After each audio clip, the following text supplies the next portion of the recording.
Greetings, Agranakians! How the hell are ya? Oh yeah, here we go, getting into it today. What are we talking about today, Zoth? We're talking about the deck of many things. Make sure you're subscribed so you don't miss an upload. And join the conversation over at the Agranak Cult Discord. Now we're taking a look at the AD&D 2nd Edition DMG. And we're going to look at the magic items section. Now, when's the first time that you encountered the deck of many things? Well, I believe it was in the 1975 Greyhawk book. Yeah, I think that was the first time, wasn't it? Yeah, at that time it only had 18 cards, but now it has up to 22. Yes, sir. I'm having a pipe here. So, at any rate, let's take a look at it. Open this bad boy up. Now, right here on page 166, we have the description of the deck of many things. It is literally one of my favorite magic items of all time. It is mine too, and basically every 2 different campaigns, I'll use it in one campaign and then skip a campaign and then probably use it in the next because it's one of my favorites. Absolutely. So, the deck of many things, this is what it says right here. A deck of many things, beneficial and baneful, is usually found in a box or leather pouch. Each deck contains a number of cards or plaques made of ivory or vellum. Each is engraved with glyphs, characters, and magical sigils. As soon as one of these cards is drawn from the pack, its magic is bestowed upon the person who drew it, for better or worse. Ha ha ha ha! Hell yeah! That's what I'm talking about, motherfucker! The character with a deck of many things can announce that he is drawing only one card, or he can draw 2, 3, 4, or more. However, the number must be announced prior to drawing the first card. If a jester is drawn, the possessor of the deck may elect to draw 2 additional cards. Each time a card is taken from the deck, it is replaced, making it possible to draw the same card twice, unless the draw is a jester or fool, in which case the card is discarded from the pack. A deck of many things contains either 13 cards, 75% chance, or 22 cards, 25% chance. Additional cards in a 22 deck are indicated below by an asterisk before their names. To simulate the magical cards, you may want to use the normal playing card in the suit indicated in the second column. The notation is face value of the suit. Oh, you can see that up at the top where it says deck of many things cards. Yeah, right here. Upon drawing the last card possible, or immediately upon drawing the card in boldface, which is the void, and also the dungeon, the deck disappears. And it's explained in these other columns here, up until the drums of deafening. This is one of my favorite magic items because it really puts Dungeons and Dragons in perspective. What do you mean? It really means that, because half the cards are beneficial and half of them are baneful, that you don't know what you're gonna get. Which is really the idea of sitting down at a table and playing Dungeons and Dragons. Yeah, I guess the dice can roll either way. You could either get fucked up, or you can have a really good, beneficial time and get tons of awesome stuff. And that's really baked into a game like 2nd Edition. Right here, we have the cards out of a Hoyle deck, and I have Hoyle because of Deadlands. If you haven't played Deadlands, please go and play it. Amazing game. So I've got this Hoyle deck of cards, which correspond to the playing cards here, and you can have these really, this random thing. So basically, you're using all the face cards as well as the 2 cards and the ace cards, and also the jokers. So you can see that there. And basically, you are mixing them up. And then when the player says, I want 1 card, 2, 3, or gosh, maybe they want 22 cards. I don't know. Maybe some of you that are out there, if you get all 22 cards, is that a good thing or a bad thing? I guess once you get the void, you're screwed either way, or the dungeon card. You're just going to be screwed. So let's just we're going to pick a few here. Let's say that we are playing a game and we're going to pick 2 cards. So it's the Ace of Hearts, which is Fates. Avoid any situation you choose once. And also the King of Hearts. King of Hearts, Throne. Gain charisma of 18 plus a small keep. Yeah, this is really why I love this deck. You could get really awesome things like what you just pulled right there, and all of a sudden, you've got wealth and everything you've always dreamed. Yeah,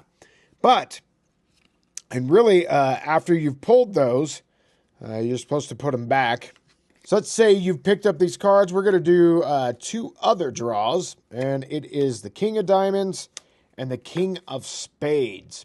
So the King of Diamonds is the Sun card. The effect is gain beneficial miscellaneous magical item and 50,000 XP. Wow, that's awesome. The King of Spades is Ruin. Immediately lose all wealth and real property. And wow, that's crazy. So I would do that in order. So this is the first one. You gain that magical item, the XP, and then boom, all of a sudden that magical item and everything else is gone. Yep, it's brutal. Totally brutal. Well, I figured some cheeky bastard would get into the comments and say, you're only supposed to pull 1 card and then put it back so that it might be redrawn. I know. I fucked up. Sorry. Now, the playing cards are cool, but it really doesn't put me in the awesome mood that is D&D. So, when I was playing 5th edition, I heard about the deck of many animated things. Oh yeah, I remember this. This is awesome. And this is based upon 5th edition. I don't know if the cards are different. I really don't care anymore. Fuck WotC. Yeah, fuck WotC. So what we have here are these awesome cards, and you can see... Actually, I don't know if you can see. Yeah, you can see that they're animated. That guy's arm is moving. Here's the Avatar of Death. He's swinging a scythe. The Fool, and that's rain moving by, and so on and so forth. These are a great deck. I am so happy that I got these. This is the moon with the shooting stars in the background. Really awesome. I believe these guys also have a tarot deck. D&D based. So this is awesome. Balance, which really goes with the theme of the deck because it's supposed to be attached to god or goddesses of luck. So really awesome stuff here. The Knight card. Yeah, these cards are really awesome. Really awesome. Love them. And usually I'll use these guys if I'm breaking out the deck of many things because they're so fun. So fun. And anyways, so I'll break these out, and these really have that flavor, at least of D&D, even though I don't know if it's really fantasy medieval, but they look cool. There's instructions, but they look really cool, you know? The jester dancing around there. Awesome stuff. And I believe you can still get these cards, and this is the top side. But something that I recently got that I wanted to show you guys is a gift from Zoth. Yeah, I got you a gift. And I've actually filed these away in my Monstrous Compendium. And you can see my Ravenloft Taroka deck. This is from the 2nd edition red box. But I've got from 1989, this is out of a Dragon magazine. And these are all the wonderful Deck of Many Things cards. Let me get that more in the frame here. The Deck of Many Things cards. This has more of that flavor. And here's the top side here. They're all the same. Has a really cool aesthetic to it. And again, this was in the Dungeon magazine from 1989. I believe it's number 148. Oh gosh, let me look it up. Okay, just did a bit of some research. And so the Deck of Many Things came in black and white in Dungeon magazine, and that was the 1989 issue. That's issue number 19. And it came in color, which is what this version is, in issue 148 of Dragon magazine, probably also 1989. I can't see a date on this. Yeah, August 1989.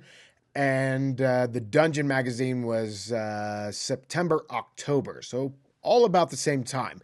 So the Dragon magazine one came out first. It was in black and white. And then they did a color version in Dungeon magazine. And that is what this is. So this one came out of Dungeon magazine. That's cool. Every time I used it, I never used the actual cards. It was always the playing cards because that's how I was taught to do it. Yeah, but these cards are just so much cooler. Absolutely. And from now on, I'll either use that one or I'll use the animated deck. So I've had tons of fun with the Deck of Many Things in the past. I've seen people who have been stripped of all wealth and then gained a bunch of wealth. I've seen people thrown into the void or into the dungeon, and that's it. Their character's over, and they were powerful as hell. All I know is that it really is the Deck of Many Things is the essence of old school Dungeons and Dragons. And even if you're still playing 5th edition or you're going to do D&D, whatever they're going to call it in the future, 5.5, 6th edition, D&D forever, who the fuck knows, break out the Deck of Many Things and you will get the flavor of old school real quick.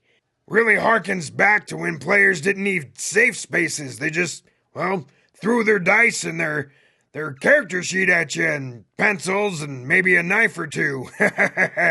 Yeah, totally. Well, anyways, really I just wanted to show off my awesome gift that I got from Zoth, as well as my animated Deck of Many Things. They're really cool.